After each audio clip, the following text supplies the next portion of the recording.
All right, so now we're really getting into Bootstrap. We've learned how we can copy in the starter files. We've seen how we can attach. By doing that, we're linking to a style sheet that is available to us from the Bootstrap server. And then we have not utilized the links that we made for JavaScript, but we will. So the next thing I want to bring to your attention is I'm going to go to Layout and, Content. And on Content, I'm going to click on Tables. And so again, by simply looking through the documentation and realizing I recognize all of this HTML, we're assigning a class of table and then a little extra here. But the point is, if I copy this format, I will be able to create a pretty cool looking table without having to do much work. I'm going to scroll down a little bit more. This one looks nice. So this is my example. Here's my code. So if I just copy and paste that in, which I'm going to try. Oh, there's two tables there. Why was there two tables? Oh, I guess there was two tables. Oh, I see, one or the other. Okay, well, I want this light bar. All right, so I'm going to go down to the second table example, which must be T table head light. That looks promising. Okay, so I'm going to copy that code in, and I'm going to put it into my document, refresh it, and sure enough, that's looking pretty darn easy, right?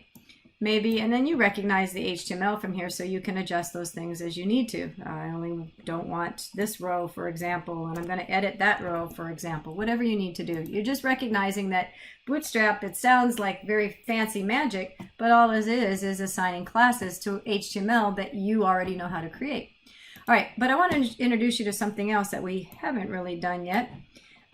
So I'm going to scroll down here to this. Ooh, the striped rows one looks cool. I like that. But now we're going to see something I don't think we've seen before, and that is that we've got a class name, space, and another class name.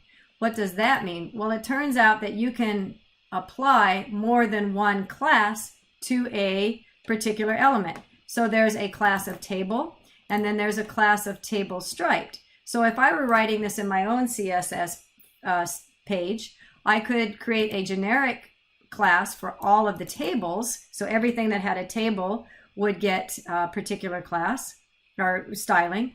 But then I can assign additional, more filtered stylings for something with table striped. Let me see if I can give you another example. So if I scroll down further, this one is table striped. So it's getting the styling for table. It's getting the styling for a striped table, but it's also getting another styling for table dark.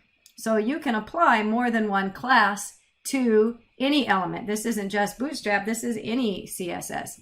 Notice it's not separated by commas, it's separated by spaces. So a class name has to be one word. So table bordered. So you can see here, this one has class table and this one has table bordered.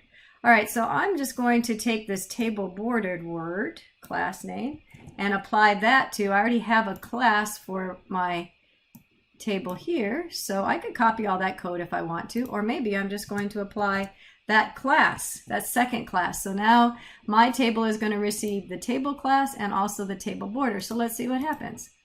And you can see that it now put borders around here. So just by mixing up some of these class names, you can create different appearances that you want. So you can mix these up. These are just classes. So I really wanted to show you how easy it was, first of all, just to create a table that's styled very nicely. But this video is also introducing you to the fact that you can apply more than one class, not just to something bootstrapped, but anything you do in CSS. So that is Bootstrap Tables.